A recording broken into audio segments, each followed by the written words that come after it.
I was out at the bar with my boyfriend when we randomly ran into my boyfriend's underage son, and when my boyfriend was distracted, his son warned me that his dad doesn't care about my well-being, is only using me, and has done this multiple times before. Posted by you/airpass. I, 27F, have been dating my boyfriend Jesse, 50M, for about 3 months. It's been a bit of a whirlwind romance. Jesse is the kind of guy I've always wanted, confident and smart, and he makes me feel like a princess. The sex is great, and I feel like we have a deep connection. Last Friday, Jesse and I went out and ran into his son, Julian, 19M, at the bar. Julian shouldn't have been there as he is underage, so I assume he had a fake ID. Jesse was excited to see him, but Julian seemed like he didn't want to see Jesse at all. It was very awkward. Later, while Jesse was talking to someone he knew from work, Julian approached me. He told me, "He'll get tired of you. He won't care about you anymore and just see you as something he has to spend money on. Then he'll find something new. He always does." He said he was sorry and then left the bar. I didn't know how to respond, so I talked to Jesse. He told me how his ex-wife and stepdaughters had poisoned Julian against him. I've always known Jesse to be very generous, so I don't believe the money part is true, but I do know that Jesse hardly ever spends time with his son. He says Julian won't answer his calls or texts and avoids him. Jesse also works a significant amount and finds it difficult to balance his time. How do I know if this is a red flag or not? This kid could just have a warped perception of his father. But I can't help but feel badly for Julian. He seemed really sad at the bar. Top/relevant comments. Commenter. I am your boyfriend's kid in this equation. My father and I do not have much of a relationship. He tells everyone it's because I was poisoned against him too.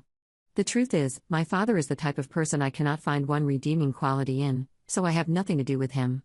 It also doesn't help that the way he treats women and his views about women are disgusting, and me being a woman just can't have a relationship with someone like that, relative or not. I never bother warning his lady friends. Either they think I'm lying. My favorite was the one who told me, "You don't know him like I do." He spent 5 years letting her pay all the bills and randomly kicking out one of her 4 children every once in a while on rotation before he broke up with her and moved in with another friend in less than a week, or it just falls on deaf ears. Eventually, they all figure it out the hard way. Trust the kid. You sound nice. Don't get wrapped up in this guy's BS. Commenter 2. Julian's mother, the said ex-wife? It would be pretty messed up to me if a biological child chose his stepmother and stepsisters over his father, and that would be a serious red flag to me. Ops response. She is the mother. His sisters are half-siblings. Commenter 3. You are 27. He is 50. He's with you because you're significantly younger, have a better body, and a higher sex drive than women his own age. Open your eyes. If Julian were 12, then maybe don't believe him, but he's 19. If his mom had poisoned him against Jesse, then Julian would have realized by now that his mom was lying. Downvoted commenter 4. I'm always surprised at just how biased this subreddit is against relationships with age gaps. It's not like you're 18 and he's preying on your inexperience. You're a grown woman. There's nothing inherently wrong with the age gap in your relationship. Anyway, never let someone else into your relationship. This kid clearly has an agenda, and he probably doesn't have your best interests at heart. This is supported by the fact that Jesse's excitement to see his son only went one way. There's bitterness there, and it's not coming from Jesse. Keep Julian's words in mind in case you see any other red flags, like how did Jesse's previous relationships go? But don't let those words supersede your gut feeling about the relationship. Ops downvoted response. I'm not worried about the age difference. A little surprised by the responses toward it. Them running into each other was weird. Jesse was excited, but he didn't ask why Julian was drinking underage at the bar. It didn't seem to bother him. Julian drove afterward as well, and he didn't seem drunk, but I was surprised Jesse didn't say anything. He also didn't seem to notice that Julian seemed awkward running into us. Until I mentioned what Julian told me, he didn't seem to have any idea that the encounter was so awkward. I just feel like it could go either way so easily. Julian doesn't seem like a bad kid, but Jesse doesn't seem like a bad guy either. Does it have to be one or the other? Update 3 months later. Hi r/relationships. It's been a couple of months since my last post. Thanks for all the advice, even though it was tough to hear. I ended up deciding to move forward with the relationship but keep an eye out for any other red flags. To backtrack, early in our relationship I got a text from a friend of mine that he had seen Jesse at the local strip club. I spoke to Jesse about it, and he said he did not consider it cheating because he did not get lap dances or touch the dancers. I let him know then that I would let it slide, but in the future I am not okay with him going to strip clubs without talking to me about it first. He agreed. But I kept noticing he would be out working late. He told me he had an emergency, flood, and had to work late, and I ended up seeing him at a gas station that I was driving by.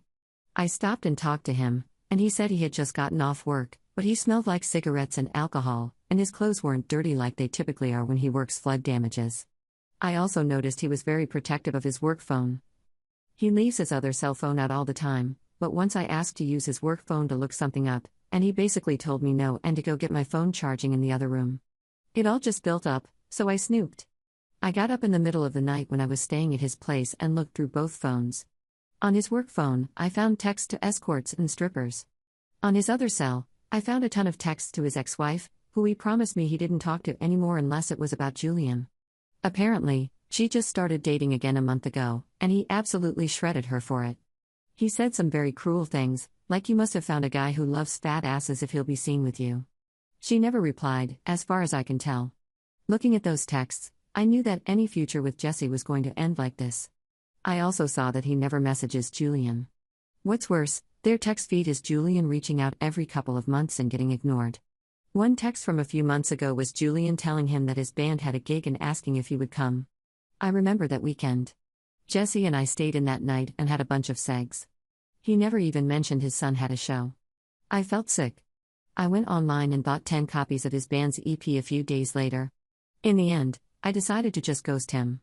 He obviously had no respect for our relationship, and I felt I didn't owe him anything. When he was at work, I got all my things out of his apartment and left a note. I just wrote that his family was right about him and to not contact me again. He texted me later that he had an emergency and had to work late. He obviously hadn't seen my note, and I just didn't respond. The next day he found the note and started messaging me about it. I decided to take a page from his ex-wife's book and ignore him. As the week moved on and he realized I was serious, the messages started getting hateful, things I don't care to repeat. I blocked his number then. It is disturbing for me to think about what a cruel and vicious person he ended up being. If Julian hadn't talked to me at that bar, how much longer would it have taken me to see this side of him? I also have this weird guilty feeling that I'm a homewrecker, even though Jesse obviously wrecked his home himself. I really thought Jesse and I had the potential for a long-term relationship. It hurts to have those hopes crushed. I'm not getting any younger. I got a lot of comments in my last post about the age gap. I'm not really interested in that. I know several couples with significant age gaps. I'm a grown woman, not a teenager, and I can choose to date someone older. Hopefully it won't be a jerk next time. /relevant comments. Commenter. Good on you for getting out. Think about dropping a note to Julian so you can thank him for the warning. The kid might feel better knowing that his warning helped someone for once. Besides, it can be validating, when dealing with an abusive jerk, to have someone else go, "Yup, he's a jerk all right, and you were right." Op's response. I did consider it, but I felt like I am probably the last person he wants to hear from. Commenter 2. The age difference is a big thing. Do you relate to someone who is 23 years older than you? If you intend to be with this person for the foreseeable future, have you considered that in 10 years, when you are not even 40 yet, he will be 60? Yes, you are a grown woman, but why so much older? There's a reason people are making comments. But you are right. It's your life. If you're not interested in advice, don't take it or ask for it. Op's response.